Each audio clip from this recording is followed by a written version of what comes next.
Welcome back to Echo English, a place where we don't just learn English, we explore ideas that challenge the way we think.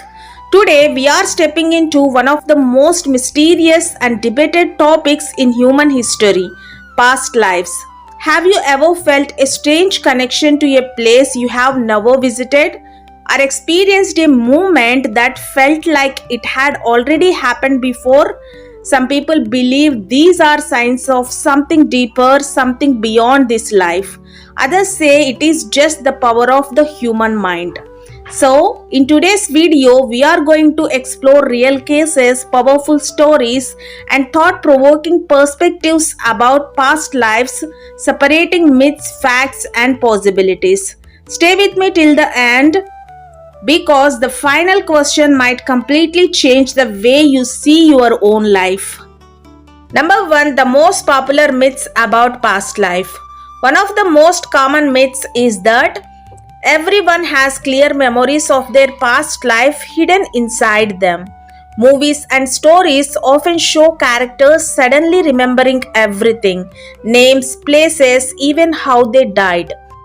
But in reality, human memory doesn't work like that.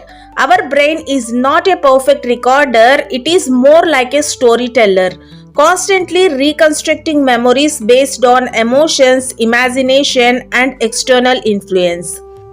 Another powerful myth is that déjà vu is proof of past life. That strange feeling that this has happened before seems magical, but neuroscience explains it differently. It is often caused by a slight delay in how our brain processes information, making the present moment feel like a memory. There is also a belief that fears and talents come directly from past lives. For example, someone might say, I am scared of water because I drowned in my past life. Or I am good at music because I was a musician before. While it sounds fascinating, psychologists suggest these can be explained by genetics, environment, early experiences, and subconscious learning. What science and research actually say. Science does not completely support the idea of past lives, but it also hasn't fully closed the case. There have been intriguing studies, especially involving young children who claim to remember previous lives with surprising detail. Some researchers have investigated these cases and found similarities between the child's statements and real historical events. However, even these cases are debated. Critics argue that such memories could come from hidden sources like stories the child overheard, media influence, or even the brain's ability to create convincing false memories.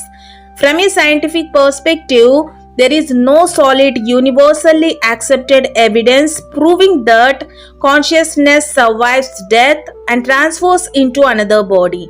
Most scientists believe our identity is deeply connected to the brain, and when the brain stops functioning, consciousness ends. Cultural and spiritual beliefs. While science remains uncertain, many cultures strongly believe in past lives.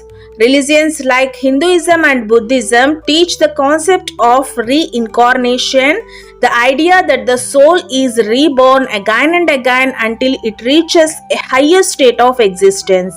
In these traditions, past life is not just a story, it is a way to explain life's inequalities. Why do some people suffer while others thrive? The answer, according to these beliefs, lies in karma, the actions of previous lives shaping the present. But here is something important. These are philosophical and spiritual explanations, not scientifically proven facts. They provide meaning and comfort, but they exist in a different domain than empirical evidence. The real truth between belief and reality. So, where does that leave us? The truth is, past life exists more strongly in belief than in proven reality. Human beings naturally search for meaning, patterns, and explanations beyond what we can see. The idea of living multiple lives gives comfort, reduces the fear of death, and makes life feel like part of a bigger journey. At the same time, our brain is incredibly powerful. It can create illusions that feel completely real. What we interpret as past life memories could sometimes be our mind trying to make sense of emotions, fears, and experiences. Real cases that make people believe in past lives. The mysterious case of Shanti Devi. In the narrow lanes of Delhi in the 1930s, a quiet little girl began saying things no child should normally know. At just 4 years old, Shanti Devi started insisting that her real home was not in Delhi but in a distant town called Mathura. She spoke with unusual confidence, telling her parents that her name used to be Lugdi Devi, that she had a husband, and that she had died shortly after giving birth to a child. At first, her family dismissed it as childish imagination, but the intensity didn't fade, it grew stronger. She described the layout of her supposed home, the clothes she used to wear, and even personal intimate details about her previous husband. What made the situation even more unsettling was that she refused to accept her current life, often crying and insisting she wanted to go back. The story spread so widely that it reached national attention. A formal investigation committee was set up under Mahatma Gandhi. This was not just gossip anymore, it became a serious inquiry. When investigators tracked down records in Madhura, they found a woman named Lugdi Devi. She had indeed died years earlier in childbirth, just as Shanti had described. The details began to align in a way that was difficult to ignore. But the most intense moment came when Shanti Devi was taken to Madhura. Surrounded by strangers, she reportedly recognized her former husband without being introduced. She identified places, recalled hidden details of the house, and even pointed out changes that had been made after her death. For many, this moment felt like undeniable proof, but for skeptics, questions remained. Could she have overheard conversations? Could subtle cues from adults have guided her responses? Was it coincidence amplified by belief? Even today, her case stands as one of the most emotionally powerful and controversial examples in the discussions of past lives, caught somewhere between truth and human interpretation. The chilling memories of James Leninger. In a completely different part of the world, decades later, in the United States, another child's story shook people in a similar way, but with a modern twist. James Leninger was just a toddler when his parents noticed something disturbing. Night after night, he would wake up screaming, describing a terrifying scene: a plane crashing, flames everywhere, and being trapped inside. At first, his parents thought it was just a nightmare, but then the details started becoming very specific. James began talking about airplanes in ways no 2-year-old should understand. He mentioned technical details, used terms related to aviation, and repeatedly said he was a pilot who died in a crash during a war. He even gave a name, James, and mentioned a ship called Natoma. Curious and concerned, his parents began investigating. To their shock, they discovered a real World War II aircraft carrier named USS Natoma Bay. Digging deeper, they found a pilot named James Hassan Jr., who had died in a plane crash during the war. The parallels were unsettling. James seemed to recognize aircraft types, knew where the plane was hit, and even corrected adults on technical details. What made this case intense wasn't just the story, it was the age of the child and the specificity of the information. But again, skepticism followed. Critics suggested that exposure to media, subtle parental reinforcement, or selective memory could explain the situation. Others questioned whether details were unintentionally shaped over time. Still, the emotional weight of a small child reliving what seemed like a violent past left a deep impression on everyone who heard the story. The research of Ian Stevenson, Science Meets Mystery. While individual cases are powerful, one man tried to study this phenomenon systematically. Dr. Ian Stevenson, a psychiatrist, dedicated over 40 years of his life to investigating children who claimed to remember past lives.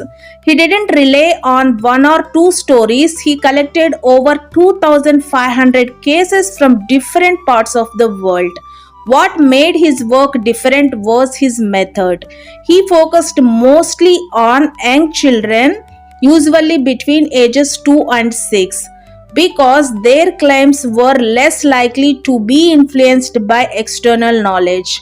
He documented everything carefully: statements, behaviors, family backgrounds, and any matching records of deceased individuals. One of the most intriguing patterns he noticed was the presence of birthmarks or physical traits that seemed to correspond with injuries of the deceased person the child claimed to be. For example, if a child said they were shot in a past life, they sometimes had a birthmark in the same location. Stevenson even compared medical records and autopsy reports in some cases. This wasn't casual storytelling, it was an attempt to bring scientific observation into something deeply mysterious. However, even with all this effort, his work remains controversial. Critics argue that the data relies heavily on human testimony. Cultural beliefs may influence children's claims. There is no controlled experimental proof. Yet, even critics admit his research is difficult to completely dismiss. It sits the edge of science, where questions are clearer than answers. The fascinating case of Swarnalata Mishra. Swarnalata Mishra's story adds another layer to this mystery because it wasn't just about memories but behavior and identity. At a young age, Swarnalata began speaking about a previous life as a woman named Bia Pathak. She described a different family, a different town, and a completely different lifestyle. What made her case stand out was not just what she said, but how she acted. When she was taken to the town she claimed to belong to, she reportedly recognized members of that family. She interacted with them not like strangers but with familiarity, sometimes even emotion. She remembered songs, habits, and personal details that her current family had no connection to. These weren't general guesses, they were specific, culturally accurate, and deeply personal. To believers, this felt like stepping into someone else's unfinished life. To skeptics, it raised questions about information transfer, coincidence, and human suggestibility. When you look at all these cases together, one thing becomes clear. They are too detailed to ignore but not strong enough to prove. They exist in a space where science asks for evidence, belief offers meaning, and the human mind fills the gaps. Maybe these are glimpses of something beyond our understanding, or maybe they reveal just how powerful, complex, and mysterious our brain truly is. If these stories are real, then your life didn't start at birth. But if they are not, then it means your mind is capable of creating realities so convincing. So the question is, which possibility is more unbelievable? The idea of past lives or the power of your own mind? For more deep, mind opening content like this, subscribe to Echo English because here you don't just learn English, you explore the limits of human understanding.